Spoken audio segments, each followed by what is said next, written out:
Assalamualaikum warahmatullahi wabarakatuh. Waalaikumsalam warahmatullahi wabarakatuh. Apa kabar penonton semuanya? Semoga sapaan saya kali ini bisa menyapa semuanya dalam keadaan sehat walafiat. Amin, Allahumma amin. Selamat datang di podcast KKN RDR 77 kelompok 93 UIN Walisongo Semarang. Nah, sebelumnya perkenalkan dulu, nama saya Ani Syarifah, anggota KKN RDR 77 kelompok 93 UIN Walisongo Semarang. Nah, untuk siang ini saya tidak sendiri, tetapi ditemani oleh Ibu Hanifah Ramli selaku ahli terapi bekam. Assalamualaikum Ibu. Waalaikumsalam. Ya, bagaimana kabar Ibu? Alhamdulillah. Alhamdulillah ya Bu ya. Seperti yang saya katakan tadi, berarti tema pembicaraan kali ini berkaitan dengan kesehatan dan juga Islami. Nah, yaitu mengenal terapi bekam. Oke, sebelum Bu Hanifah menyampaikan tausiahnya tentang terapi bekam, saya akan membacakan artikel dulu pengenalan tentang apa sih itu bekam. Nah, saya di sini membaca dari Khazanah Republika itu mengapa Rasulullah menganjurkan umatnya untuk berbekam. Nah, berdasarkan penelitian yang dilakukan Muhammad Amin Syaihu, ilmuwan asal Syria, tentang mekanisme kesembuhan yang diperoleh dari metode bekam. Keberhasilan metode ini terletak pada dibersihkannya tubuh dari darah rusak yang menghambat berjalannya fungsi-fungsi dan tugas-tugas tubuh secara sempurna. Dalam teori pengobatan modern dikenal dengan adanya titik-titik bekam yang tidak berbeda dengan titik pijat.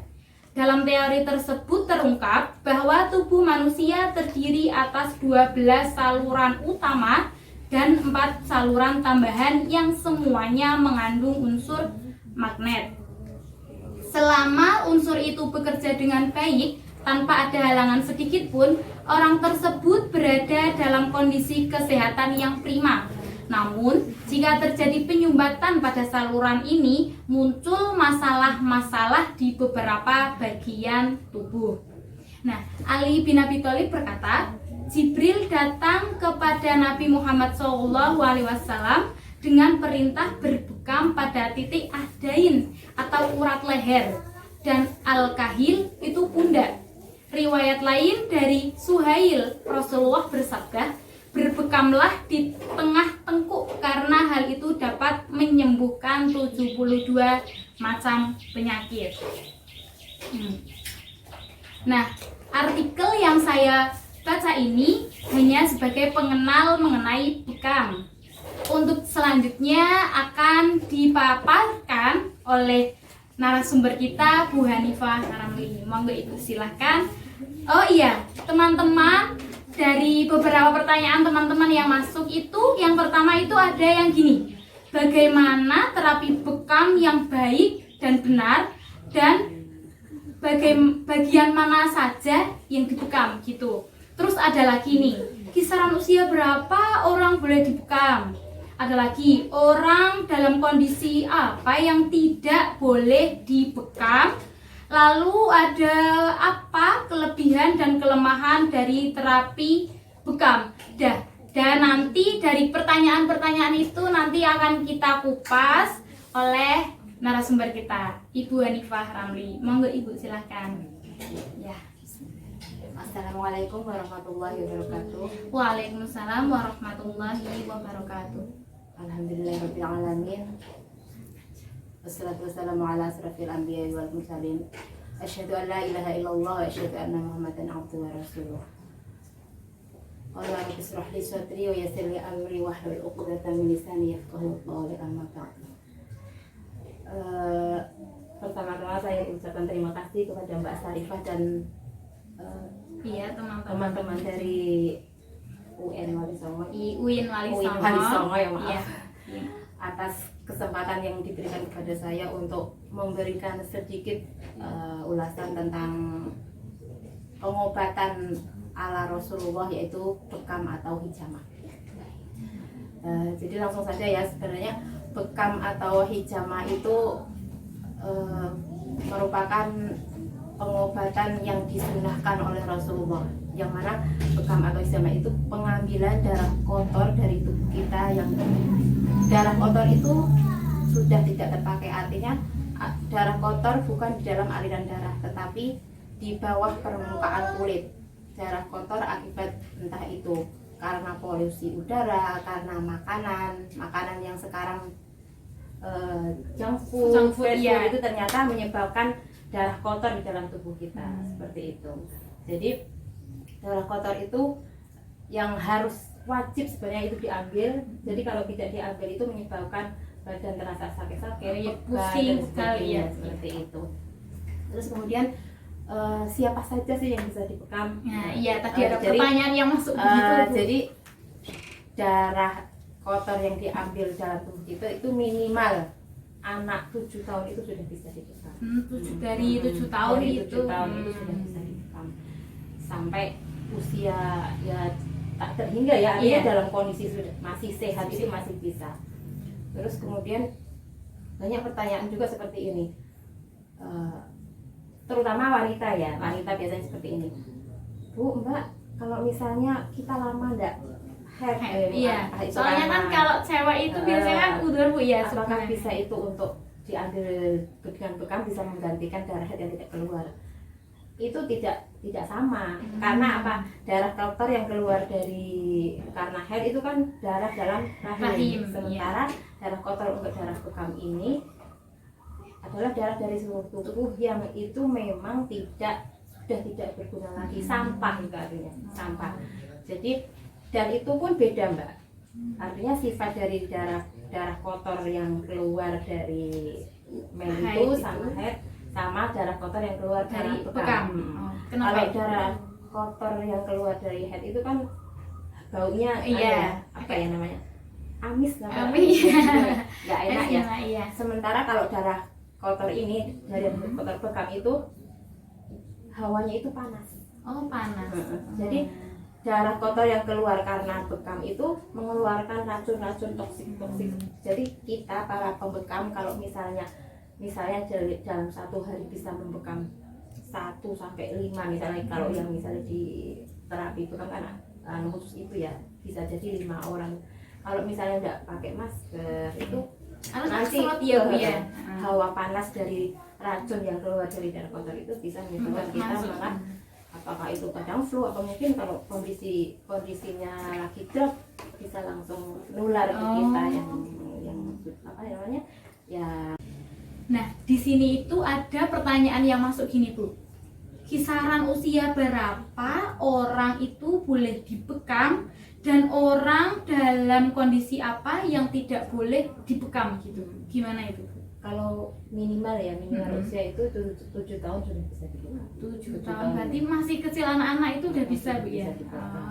Terus kemudian maksimalnya sampai tua pun kalau misalnya kondisinya nggak lemah sekali itu masih bisa dibekam. Jadi kalau artinya pada dasarnya semua bisa asal kondisinya sehat, tidak lemah. Seperti misalnya kalau darah rendah itu disarankan jangan dibekam dulu. Itu pun kalau terpaksa dibekam, darah harus terapis itu benar-benar tahu kondisinya. Triknya biar jangan sampai nanti pas bekam itu pingsan. Kan soalnya diambil ya Bu ya, namanya rendah kan, darahnya rendah kan. Kalau pengalaman saya sih bisa juga, nanti ambilnya dari bawah, jangan di atas. Alhamdulillah selama ini walaupun darah rendah itu nggak apa-apa, nggak sampai pingsan. Berarti udah ada yang pernah gitu Bu? Jadi bekam itu ada 2 jenis ya, 2 jenis, bekam kering dan bekam basah. Kalau bekam kering itu setelah istilahnya di kop itu tidak dipakai jarum, tidak disuntik pakai jarum. Berarti tidak ditusuk-tusuk ke titik-titik itu? Enggak, cuma disedot saja. Jadi kalau bekam kering itu cuma meringankan, tetap badannya terasa enak kalau setelah bekam, walaupun kurang maksimal artinya ya. Tapi kalau misalnya bekam basah berarti nanti ditusuk-tusuk. saja gitu. Terus kemudian pengeluaran darah itu ada 2 alat juga, pakai jarum dengan pakai sayatan pisau. Oh saya. Pisaunya khusus, bukan pisau Oh, saya kira pisau masak di Bukan, dapur, Bu. kecil kayak semacam apa ya, ames gitu loh ya, tapi memang khusus seperti itu. Cuma kalau saya pribadi itu pakai yang jarum, belum berani untuk belajar yang pakai sayatan karena itu kan perlu apa namanya konsentrasi yang penuh, jangan sampai terlalu dalam, bahaya juga kan kalau terlalu dalam. Panjangnya itu ada kisarannya nggak, Bu? Ya, Panjangnya apa? menyayatnya kalau Ya, yang satu cuma ya kayak tusuk-tusukan, cuma itu pakai sayatan pisau kecil itu cuma gitu seperti itu. Kemudian jadi bekam itu selain darah yang dikeluarkan angin ya artinya. Kalau bekam kering itu cuma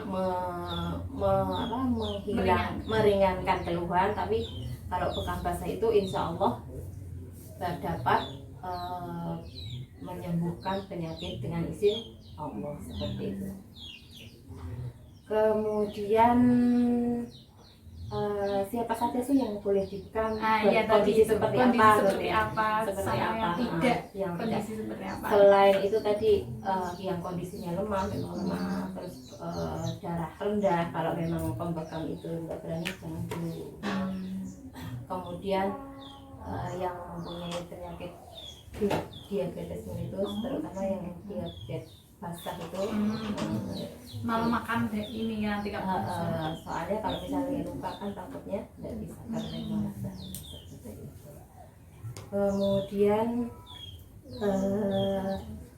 kalau berdasarkan pengalaman ibu itu ada nggak orang dari penyakit apa gitu yang bisa sembuh? Kalau misal katanya ibu ada yang stroke gitu loh, maksudnya. Kalau saya pengalaman awal-awal itu yang mempunyai penyakit ini lambung, mah itu sudah parah. Dia di samping bekam juga dengan herbal, diikuti dengan herbal juga. Jadi bekamnya awalnya 2 minggu sekali, nanti lama-lama 1 bulan gitu. Herbalnya berarti kayak minumannya, terus asupannya, bekamnya ininya, ratnya itu. Pengambilan darah kotor. Jadi kan di sini ada 10 titik sunnah ya. 10 titik sunnah itu yang dianjurkan Rasulullah itu ada 10. Yang pertama itu titik sini. Kepala. Puncak kepala itu. Nah itu rambutnya nggak menghalangi, Bu? Ya itu harus dicukur itu. Ini Ini dilubangi. Ketika ada rambut itu nggak bisa dia. Berarti kalau di sini harus sesuai botakin sedikit gitu ya, Bu? Sedikit. Mungkin dari penonton nanti kalau ada yang mau botakin sedikit ya, nggak apa-apa. Itu untuk gangguan yang memang sakit kepala luar biasa, terus bisa untuk gila, gangguan sihir itu bisa diambil sarafnya gitu ya, Bu ya. di sini kan. Terus kemudian sini namanya al-khalil, pangkal tengkok lah, ini bisa untuk darah tinggi. Yang sini darah tinggi, terus kemudian rabun, pinjol di mata seperti di sini. Kemudian yang ini urat leher belakang, urat leher seperti yang tadi dibaca itu kan. Al-akhdain itu belakang kepala sini 2 titik sini. Yang untuk punggung sini, Bu ya. Yang sini. Nah, seperti sini. Leher. Iya. Itu untuk sakit gigi bisa, sakit gigi, telinga, itu dan juga stroke. Stroke berarti sini, Bu ya. Dua ini. Berarti ngambilnya nanti kalau stroke berarti 2 bekam. Ya enggak. Jadi dari 10 sunnah itu dianjurkan 10 sunnah diambil semua. Cuma mungkin fokusnya yang lebih situ. Kemudian ada yang sini namanya al-katifain. Jadi untuk ini lenguh bau ya, pegel juga bisa. Betul sini ya, Bu ya. Hipertensi juga bisa, sakit kepala. Karena biasanya kan kalau di sini rasanya apa ya bahasanya gemblok atau kan. Oh, oke. Nanti nyalurnya ke kepala. Itu ketika sini sudah diambil, Sininya juga plong. plong. Itu pengalaman saya pribadi. Kalau sudah kesini terasa, oh berarti ini waktunya bekam. Yang Seperti ini. itu. Oke. Kemudian ada juga yang namanya sini pinggang ini. Oh, pinggang Warap belakang. ini. Kalau Iya. ini untuk gangguan ginjal bisa. Terus kemudian sakit pinggang, susah punya keturunan. Yang sini. Kalau bekamnya pas tulang itu gimana? Bisa kalau tulang semua ya udah bisa. Oh, enggak ya. Tetap di Oh sela-selanya iya, ini. tulang yang belakang. Kemudian bawah Kaki. ala dhuhril qadami. Oh, Nah, iya. ini apa ya bahasa Indonesia apa sih ini? Tulang apa ini? Petis. Oh, betis. Betis depan belakang. Betis ini ya? Belakang. Ini, Oh iya, sini. Cara Jawanya apa? Apa Entol ini. Entol. Jadi biasanya kan Oh, pas yang begini itu nih. mungkin. Oke. Yang tebel ini Mhm. untuk ya itu ketegangan urat, capek sama stroke juga bisa di sini juga. Ambil dari sini, Seperti dari itu. ya kalau dari bawah gitu Bu, ya. Dari sini. Mhm. Seperti itu. Nah, kemudian dalam berbekam itu idealnya dan disunahkan itu kan baik yang dibekam maupun yang pembekam itu kan dalam keadaan suci ya. Oh, berarti harus suci itu. Wudu, kemudian selama proses bekam berlangsung itu kita berzikir Al-Fatihah, terus ayat kursi, 3 kul itu wajib Oh itu iya, ya. cekul. Apalagi kalau misalnya memang kita ngambilnya Kepala. untuk yang gangguan ini, bisa misalnya ada memang gangguan Yang sihir itu. itu kan perlu Ibu pernah itu pengalaman dulu satu awal-awal itu anak epilepsi itu memang ketika diambil itu ada hawa-hawanya, hawa-hawa lain gitu ya.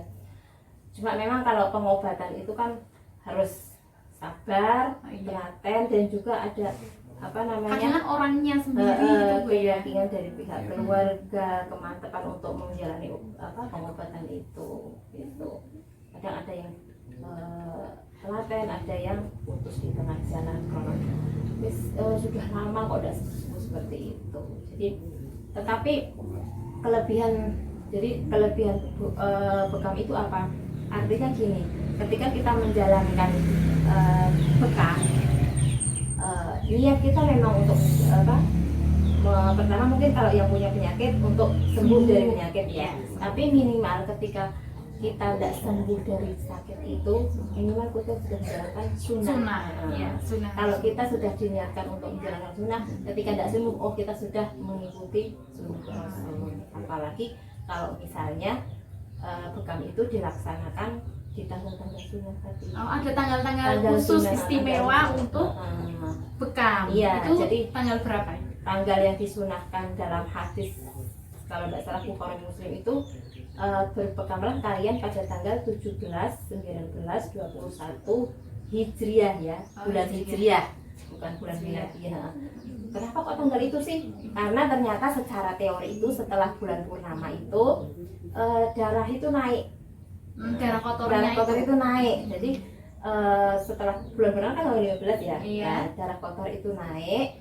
Diharapkan ketika pada tanggal ganjil itu diambil darah kotornya akan keluar semua racun-racun, entah itu sampah-sampah dari makanan kita, dari polusi gitu ya, udara itu, seperti itu. Berarti itu sebulannya sekali atau 3 kali dari 17, 19, 21 itu?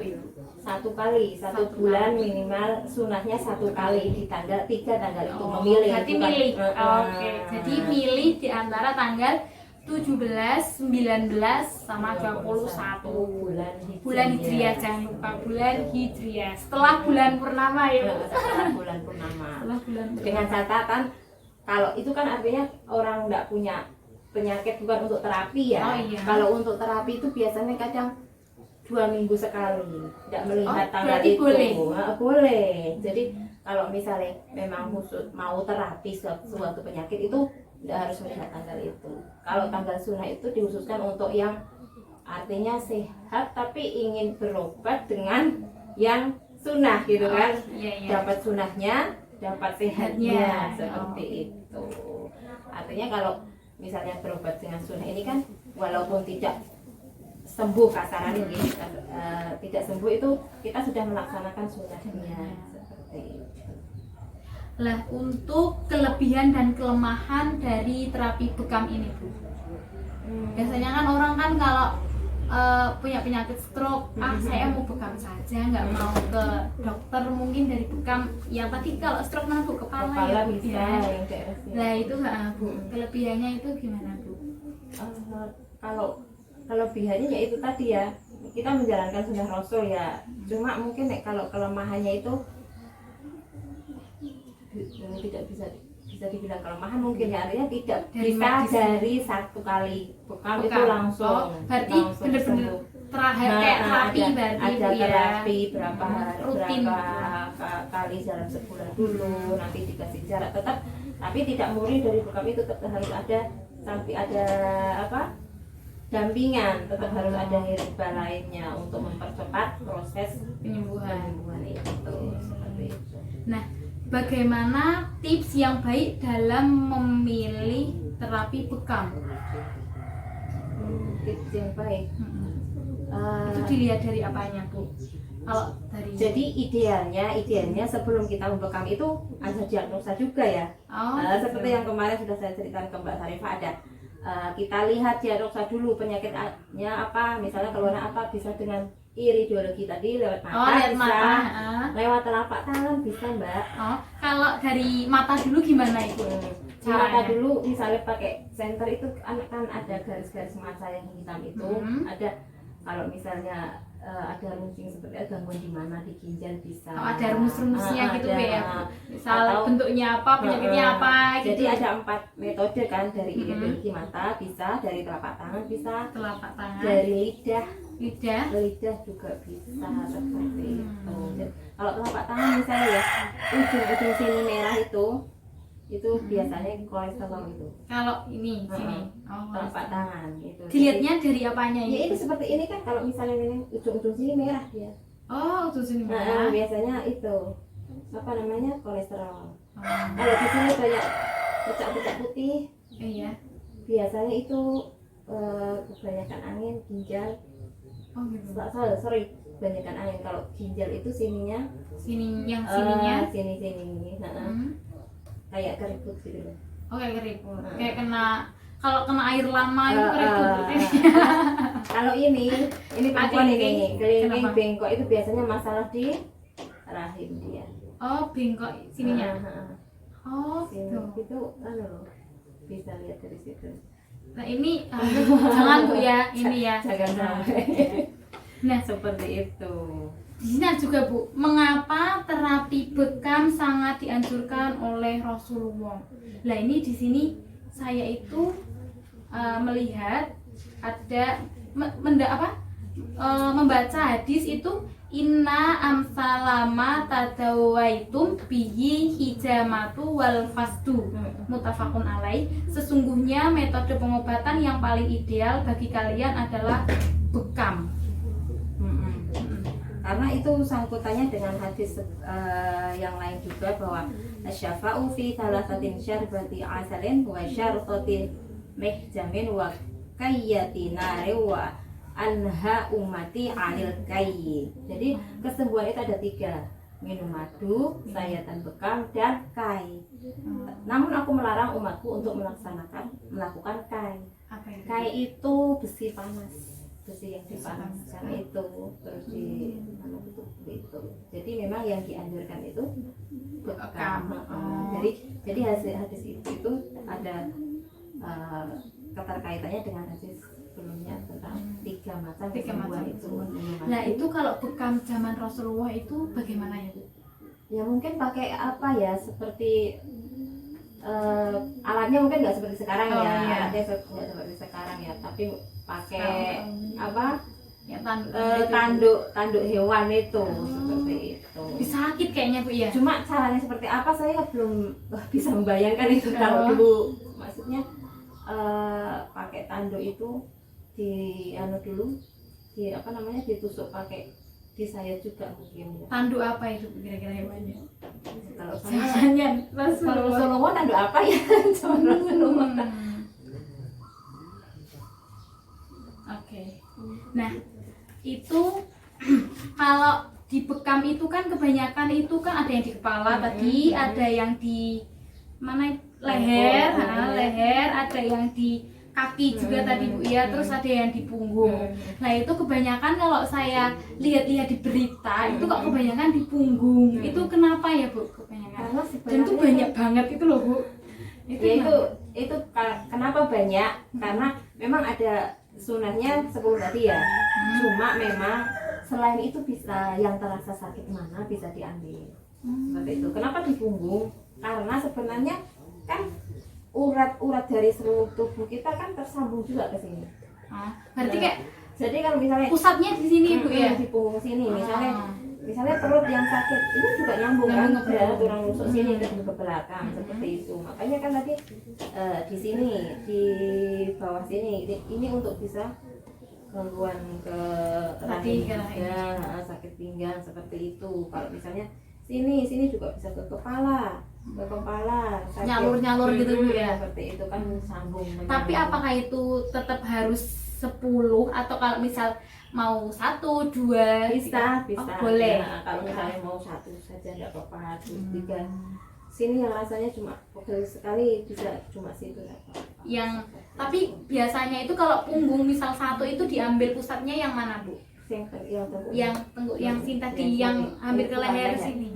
Yang Oh, tengah-tengah sini. Oke. Kalau sini kan urat leher. Oh, yang sini urat leher. Oke. Nah, teman-teman, ini kan tadi udah dijelaskan sama Bu Hanifah tentang di mana sih letak bekam yang benar dan baik.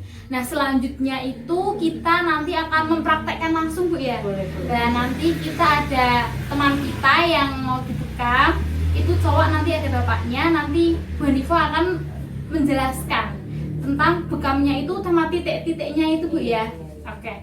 Kita panggil teman kita ya.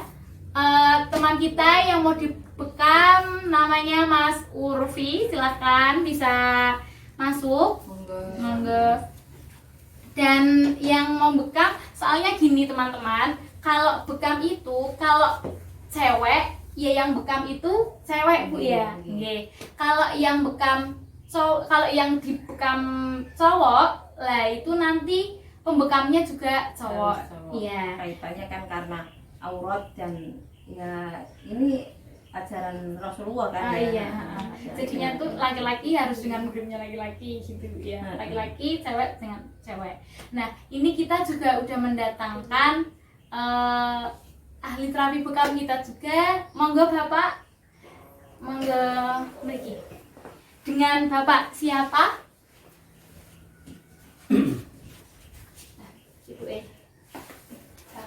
Abdul Hamid. Dengan Bapak Abdul Hamid. Nanti Bapak Abdul Hamid ini akan membekam teman kita Urfi di bagian Tengkuk. tengkuk tengah Satu sini. saja. Iya, satu gitu saja. Monggo. Jadi tadi ada Ini 10 pakai titik minyak. bekam ya. Nah, pakai Jadi sebelum minyak. ditusuk kita kasih apa namanya minyak. Tujuannya apa? Biar hangat dulu. Nanti kita akan ambil 1 titik yang di sini yang di tengkuk ini. 1. Ini bisa untuk gangguan darah tinggi, bisa untuk sakit kepala. Jadi kita ambil di 1 titik ini. Biar lemes dulu. Tenang Mas. Tenang. Ini operasi. Oke teman-teman, ini namanya tuh takut satu disuntik. apa 3? satu aja. Satu aja. Satu aja biar Soalnya kan soalnya ini kalau- kan pertama katanya takut katanya. Kalau satu kan nanti kan Jadi sebelum dibekam kita kasih minyak, dipijit-pijit dulu, tujuannya hangat. Setelah itu baru disedot, ditunggu sampai minimal 5 menit lah. 5 menit udah bisa naik. Terus nanti biar darah kotornya di sini baru nanti. Ini udah mulai cetus. Belum. Oh, belum. Ini dipancing dulu. Ini- Oh, dipancing. Iya udah. Urfi. pasti 1, 2, 3 ya. Sebenarnya 3 biar sebenarnya biar 3. tampak 3 ya? dari luar itu Oh iya. dari beberapa sisi. Oh biasanya 3 Bu sana. Yang Coba nanti lihat reaksi si penderita aja. Lah ini Kalau udah reaksinya Oh, belum udah sakit. keringatan nggak semua, sakit. udah sakit. Ini keringatan karena panas bisa. Iya. Bisa panas. Karena grogi juga dia. Grogi Bu, dilihat cewek-cewek. Jadi oh,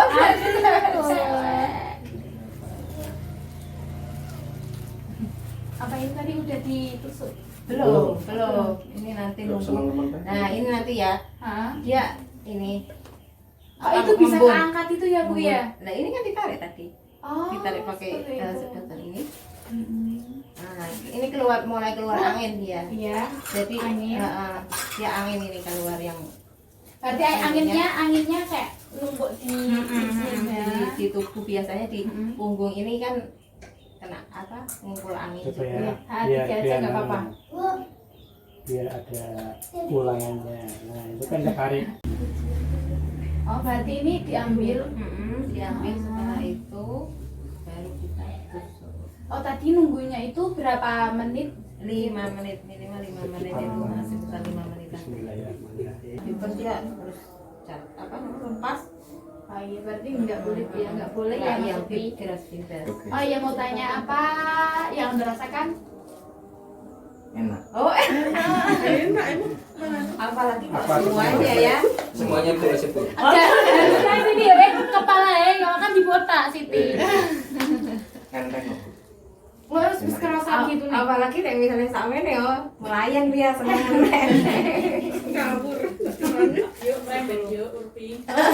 Mana?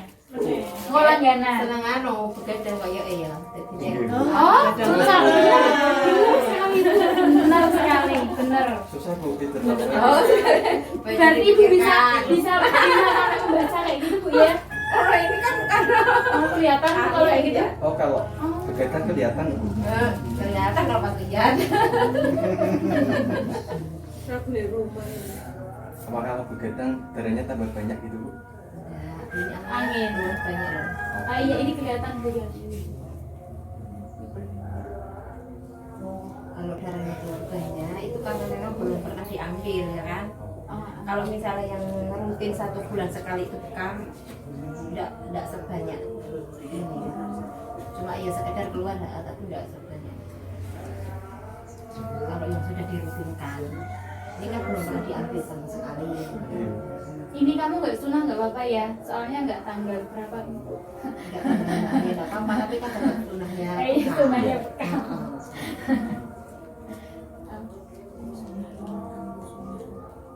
Ini lebar ini.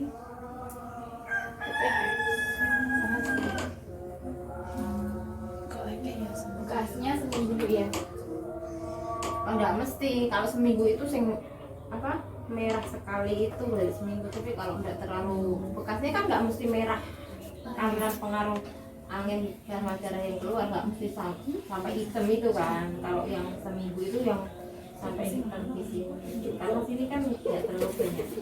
Sampai daging ya, jadi Oh yang sini. yang bekasnya lebih hitam. Kayak ini Kalau yang ini ini kayaknya nggak sama ya Pak. Ukurannya nggak sama. Ada yang kecil untuk di area kecil. Sini Ada yang lebih kan bisa. Itu kecil. Berarti ada yang lebih kecil dari ini.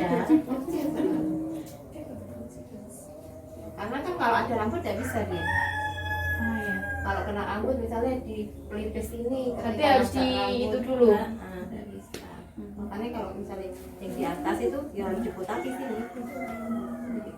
Kotak bersih berarti Bu. Sesuai lubang. Mau nggak? Ini sekalian boleh. Belum siap. Oh, belum siap. Mungkin di sini kan. Mungkin di sini ya sekalian. Ah ini begadang banget ya ini kelihatan banget ini begadang sekali ini. Warnanya apa tuh? Enggak lo ono wape kan angin. Oh, ono wape. Heeh. Iki nek wis disupuk angine sesuk begadang wis fresh begadang. Malah turu malah. Bukannya lebih tahan aman. Yo malah bekam itu memperbaiki kualitas tidur. Oh. Berarti bikin nyenyak gitu Nah, buat tidurnya. tidurnya enak walaupun bentar tapi Turun enak. dan balik. Apa? Udah. Apa ini? Jangan begadang ya. Nah, oh iya ini. Jadi setelah bekam pun ada larangannya. Oh, ada larangan Nah, lagi setelah bekam. Setelah bekam karena Oke. apa? Kalau larangan itu dilanggar setelah bekam, kemungkinan malah justru akan drop. Oh. Larangannya apa Larangannya itu? ah? Ya istirahat ya. Artinya paling baik setelah bekam adalah kan istirahat, termasuk begadang itu. Oh, nggak boleh. Nggak boleh. Terus kemudian langsung mandi. Apa nggak boleh? Minimal mandinya 2 jam setelah ini ya. Nggak usah mandi nggak apa-apa. Oh. Jadi minimal 2 jam setelah bekam baru boleh mandi. Terus yang ketiga untuk yang sudah punya pasangan jangan sama pasangannya dulu. Karena apa? Itu semua sudah terbukti. Terbukti dari yang sudah saya bekam itu seperti itu. Ada yang habis dibekam malamnya tidak tidur sampai jam 2. Malah drop seminggu. Malah drop. Terus ada yang sudah suami istri itu tidak berani cerita karena dia sudah tahu. Oh, Sudah iya. tahu tidak berani cerita ke saya. Pas bekam berikutnya ngomong, Mbak ini Mbak Ya. saya anu Oh, tadinya nggak percaya gitu. ya mungkin karena yang namanya pasangan nggak tahu seperti Ah. apa kan ternyata seperti itu. Kemudian ada juga yang habis itu mandi, ya malah cedera. Soalnya kenapa Bu kalau mandi? Nah mandi kan karena ini pori-pori harus dibuka ya. Oh, iya. Malah pemasukan Air. air kan malah tambah malah parah seperti itu. Istirahat begadangnya Kalau merokok itu termasuk masuk. Ini itu banget. Iya. Termasuk racun nanti diambilnya ada di Kalau kita tahu daerah. merokok.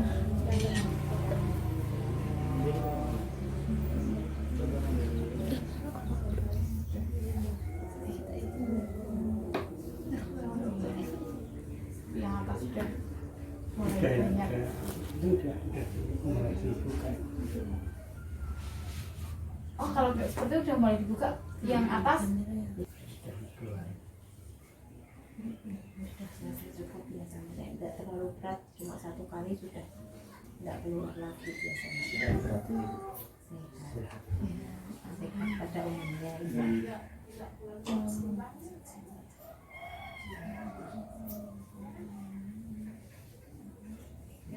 long. Sudah enggak. Long. Saya sudah enggak. Ini kan minyak sekaligus betadinnya dia. oh, situ-situ. Biasanya nek bekas bekam itu terasa gatal itu normal, tidak apa-apa. Diusuk-usuk mawon. Karena apa? Karena ketika itu ditusuk kan Dileteng. Long. mau lagi Pingin, pingin. Ada niatan pingin. ada niatan pingin semuanya ya Heeh. kalau bungkus semuanya ya. Tadi kan cuma 3 titik. Nanti kalau anu kan semuanya, nah itu lebih nikmat lagi sini sama kaki. Berarti nanti dibuatnya rutin ya Mas, sebulan sekali diambil tanggal 17, 19, 20 itu 21. Itu milih ya Hijriah, itu milih salah satu. Ya. Dan kurangi begadangnya. Iya tadi kelihatan banget kalau begadang itu tadi keluar apanya Bu? Angin. Keluar anginnya teman-teman gitu ya. Nah ini kesimpulan dari bekam dan manfaat bagi tubuh. Meski masih membutuhkan penelitian lebih lanjut, terapi bekam diduga mampu mengobati tadi ada tekanan darah tinggi, migrain, depresi, kegelisahan, selain stroke gitu ya. Terus ada tadi lambung mah gitu Bu ya. Nah, gitu Kolesterol juga bisa. kolesterol juga. Nah, sekian pemaparan dari kami dari Ibu Hanifah Ramli dan juga tadi ada praktek oleh Bapak Abdul Hamid. Semoga bermanfaat bagi kita semua. Amin. Ya, saya ucapkan terima kasih dan mohon maaf bila ada kesalahan yang disengaja maupun tidak disengaja. Wassalamualaikum warahmatullahi wabarakatuh. Waalaikumsalam.